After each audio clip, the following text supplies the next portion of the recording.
Welcome to 6 books for Sad Girl Summer. All right, these are books that kind of give like Lana Del Rey, Espresso Depresso, like Sufjan Stevens kind of vibes. They're just like moody with like a little bit of summer thrown in there, like for the aesthetic.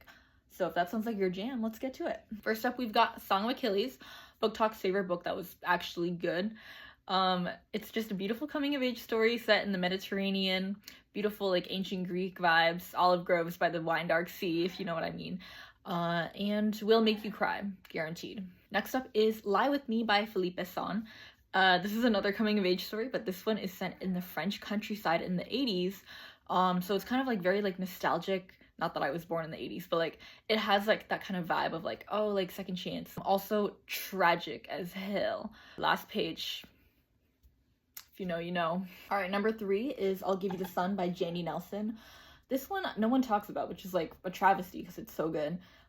It's kind of just like about like siblinghood, family drama, like found family. There's a lot of like art and sculpture and like general like culture.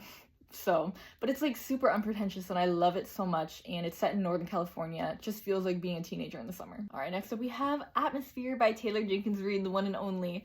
This is set in the space age of discovery.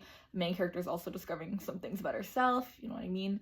And it's kind of just like this beautiful ode to like queer love and queer happiness, which I think is so important, especially like during Pride Month. But yeah, if you're in the mood for like a little historical fiction by the queen of writing historical fiction, then pick this one up. Next up we have The Goldfinch by Donna Tartt. This one is a brick of a book, I'm warning you, but every page is worth it. It's a coming of age story, surprise, surprise. But like there's like themes of like loss and grief in it. We follow our main character through like a bunch of different settings, from like summer in New York to like Las Vegas to Amsterdam. There's like art, there's drugs. Great if you want like a really like dense, like beautiful lit fic to chew on. All right, last but not least, we have The Island of Missing Trees by Elif Shafak. I love this one so much. It's set on the island of Cyprus during 1974. It's kind of about like forbidden love, family lore. This girl's like figuring out the origin story of her parents. There's so much like beautiful symbolism woven in with like fig trees and like butterfly migrations, and it's just like a gorgeous book that I cannot recommend enough. That is it for this list. Hopefully one of those books makes you absolutely sob. But yeah, go out and have a great sad girl summer.